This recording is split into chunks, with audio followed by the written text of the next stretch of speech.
Okay, we're going to tie a fly called the Gimp. The first time I saw this fly was in 1966 in a book called Practical Flies by Lacey G. and another gentleman. I can't think of his name. And then I saw it again in 1971 in an article in Fly Fisherman magazine. And it's a pretty good fly.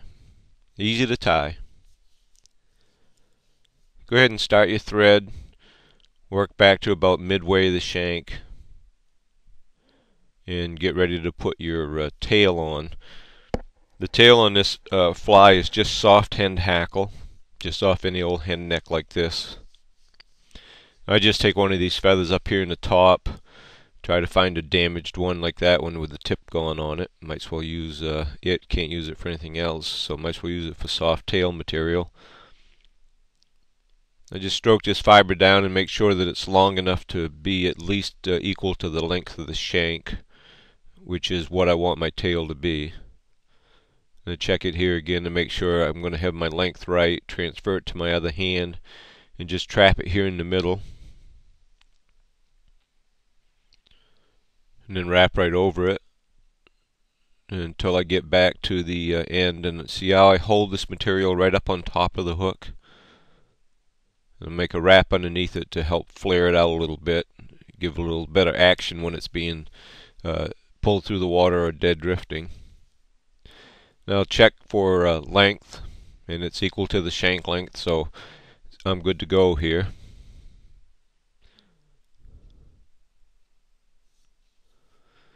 Now there's no rib on this fly, so I've got this turned over, I've effectively cleared the way so that I can get my hand in close to the hook shank here. And I'm just going to dub a gray body with some guard hairs. I'm just using muskrat fur here, muskrat underfur with some guard hairs. Pulling it right off the skin is what I'm actually doing.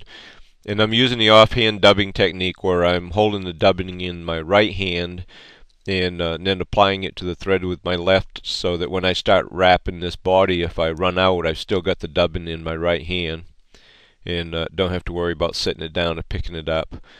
And the actual original pattern calls for this body to be wool. And if you just want to tie in a strand of wool and wrap the body, that's perfectly fine. It's exactly what it's supposed to be. I'm actually doing a little variation here by putting this dubbed fur body on here, but I like dubbed fur body, so I get to do that because that's one of the advantages of tying your own flies, right? You can tie them the way you want them. So with this dubbed body, I'll trim off some of these really wild ones here, and I'm pretty well on the way to having a fly. I've got it now. I've got to do the wing, and the wing is a couple of under feathers or aftershaft feathers from one of these Amherst pheasants. You can see the white tippet feather here, white and black, but down inside at the base of these on the back side is the feather that we want. And you can find these on golden pheasant necks as well, but they're smaller and you have a real hard time tying something like this. This is a size 12 hook here. This is the feather right here, this kind of gray thing. Let me pop one of these feathers out and you'll see the aftershaft feather comes right out with the tippet feather, and there it is right there.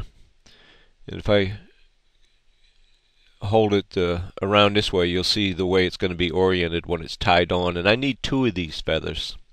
Yeah, it's going to be just like that.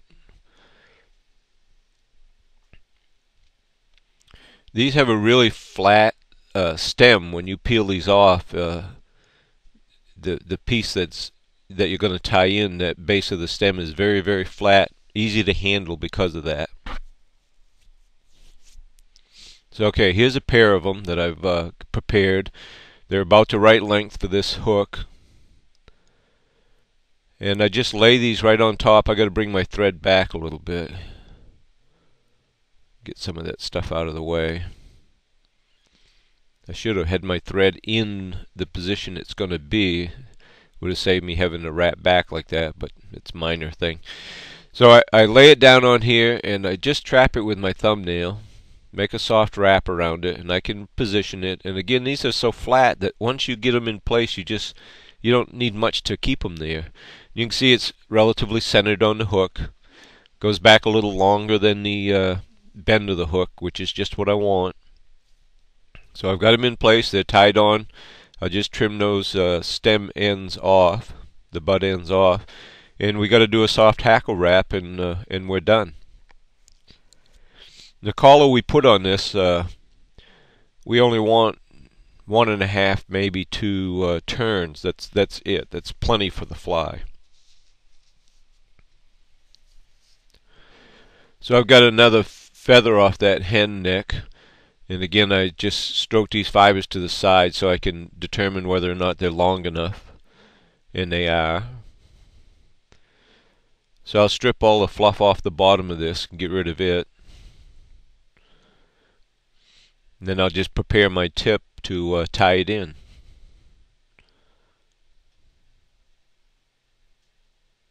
So with that stuff done, I'm just going to stroke back here, fold these feather barbules away so they kind of give me room to work here, and I'll just trim this tip off and tie the tip in with the concave side of the feather facing to the rear. Take advantage of that natural curve, get rid of these 2 pieces that were trapped the wrong way. So I just set this on, nice soft loop around it, pull it tight. And it looks like I trimmed that short enough. Yeah, I did. So all I want to do here now is 2 wraps. So rotate this over using the roly-poly technique to position things for the easiest trimming or the easiest grabbing with a tool, in this case anyway. And bring my rotary hackle pliers up and get them into position and just stroke and just fold and wrap this all at the same time. You notice I'm keeping my left hand right close so I can keep stroking these fibers, as opposed to going all the way to the left and using my lever, the actuator arm on the back. I'm just pushing the jaw assembly with my fingertips instead. Just kind of stroke these and pull them into place.